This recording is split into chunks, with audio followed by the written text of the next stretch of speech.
San Isidro Labrador nació hacia el año de 1080 en la ciudad de Madrid, España. Sus padres eran unos campesinos sumamente pobres que ni siquiera pudieron enviar a su hijo a la escuela, pero en casa le enseñaron el temor a Dios, un gran amor de caridad hacia el prójimo, un enorme aprecio por la oración, por la Santa Misa y la comunión.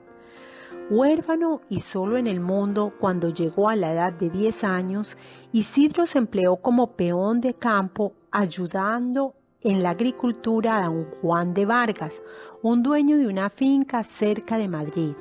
Allí pasó muchos años de su existencia labrando las tierras, cultivando y cosechando.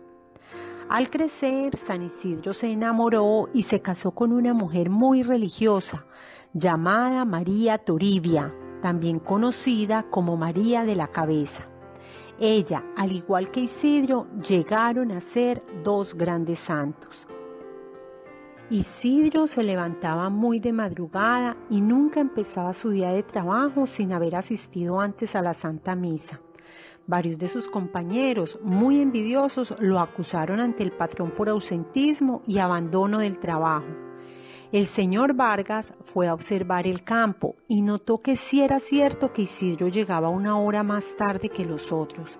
En aquel tiempo se trabajaba de 6 de la mañana a 6 de la tarde, pero que mientras Isidro oía misa, un personaje invisible, quizás un ángel, le guiaba sus bueyes y estos araban juiciosamente como si el propio campesino los estuviera dirigiendo. Los maometanos se apoderaron de Madrid y de sus alrededores y los buenos católicos tuvieron que salir huyendo. Isidro fue uno de los inmigrantes y sufrió por un buen tiempo lo que es irse a vivir donde nadie lo conoce y donde es muy difícil conseguir empleo y confianza de las gentes. Pero sabía aquello que Dios ha prometido varias veces en la Biblia: yo nunca te abandonaré. Y confió en Dios y fue ayudado por Dios.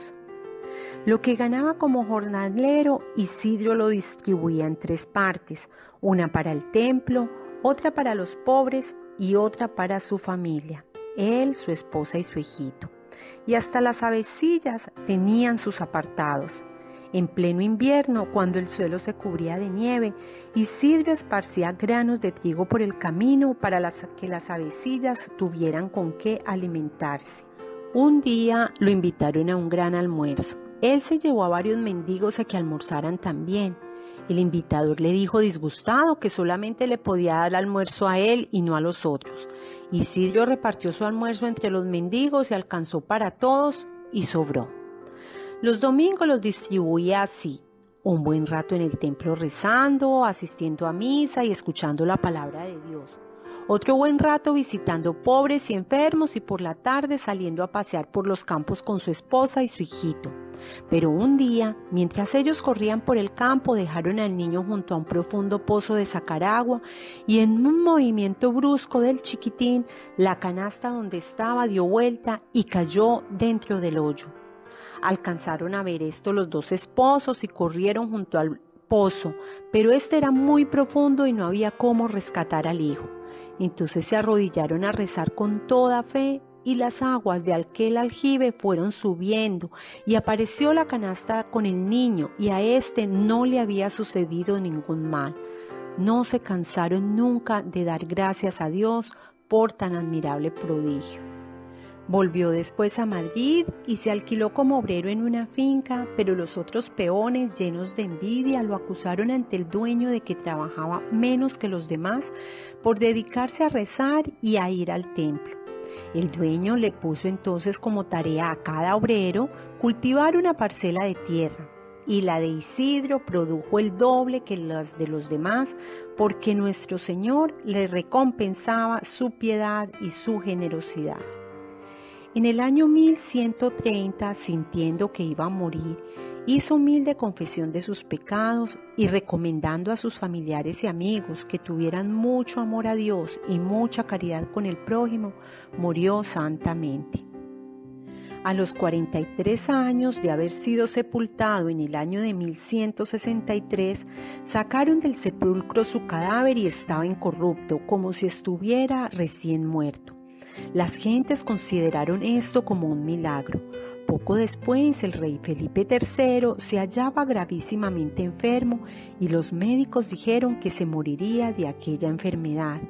Entonces sacaron los restos de San Isidro del templo a donde los habían llevado cuando los trasladaron del cementerio. Y tan pronto como los restos salieron del templo, al rey se le fue la fiebre, y al llegar junto a él los restos del santo, se le fue por completo la enfermedad. A causa de esto, el rey intercedió ante el sumo pontífice para que declarara santo al humilde labrador, y por este y otros muchos milagros, el Papa lo canonizó en el año del 1622, junto con Santa Teresa, San Ignacio, San Francisco Javier y San Felipe Neri. Su fiesta se celebra el 15 de mayo. San Isidro fue un hombre de fe y de oración cristiana y por ello testigo y servidor de la verdadera esperanza.